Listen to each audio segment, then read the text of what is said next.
আসসালামু আলাইকুম।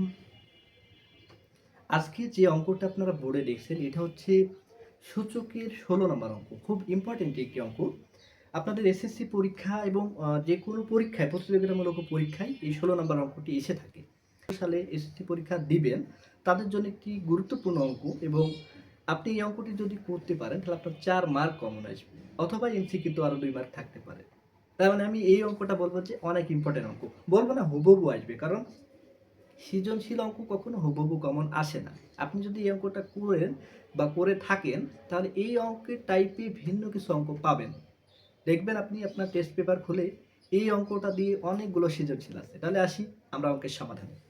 দেখেন ১৬ নম্বর অঙ্কে বলছে যদি a power x equal to b, আবার b power y equal to c এবং z power c power z equal to a হয়, তবে দেখা হচ্ছে x y z এর মান 1। তিনটা মান দেওয়া আছে। এই তিনটা মান থেকে আপনাকে দেখাতে হবে x y z equal to 1। কিভাবে দেখাবো? আপনি এই অঙ্কটা যদি দেওয়া আছে থেকে শেষের দিক থেকে অঙ্ক করেন তাহলে অঙ্কটার সমাধান খুব সহজ হবে। তাহলে আমরা এভাবে লিখতে পারি, দেওয়া আছে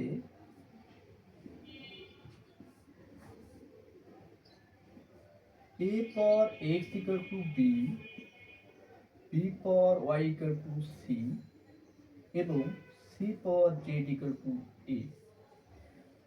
আমি কেন বললাম শেষের দিক থেকে অঙ্ক শুরু করব? এখন দেখেন a নির্দিষ্ট মান দেওয়া আছে, c এর একটি নির্দিষ্ট মান দেওয়া আছে, এই মান থেকে অঙ্কের সমাধান করব।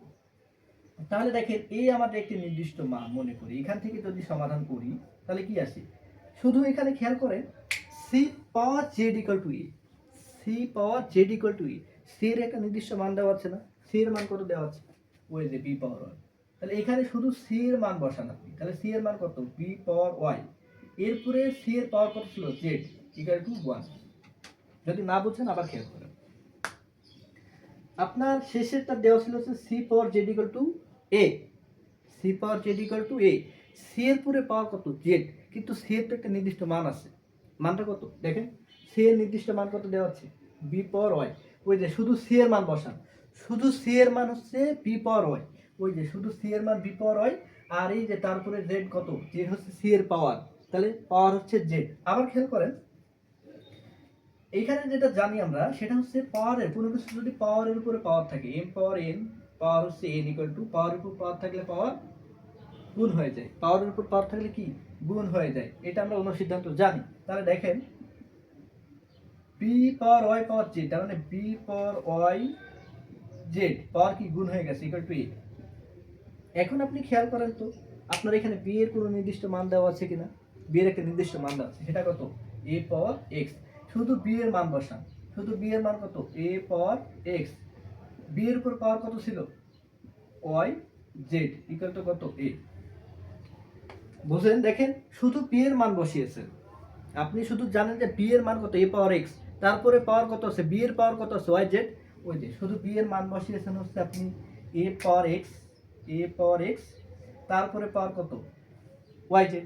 এখন দেখেন পাওয়ারের উপর পাওয়ার থাকলে কি হয়? গুণ হয়ে যায়। তাহলে a power x y z equal to a।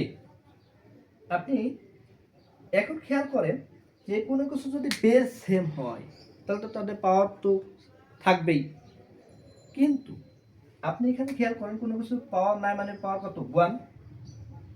Base কি এখানে a, এখানে বেস কত? a। তাহলে a বেস সেম, তাহলে বেস উঠে যায়, থাকে কি x y z, মানে পাওয়ার থাকে। এখানে পাওয়ার কত? 1। তাহলে এই যে x y z equal to 1, এই যে দেখানো হয়েছে। তাহলে এটা শুট বা দেখানো হলো, দেখানো হলো। এই হচ্ছে এই অঙ্কের সমাধান। আপনারা যদি এই অঙ্কটা বুঝে থাকেন তাহলে আপনি টেস্ট পেপারে যে কোনো সৃজনশীল অঙ্ক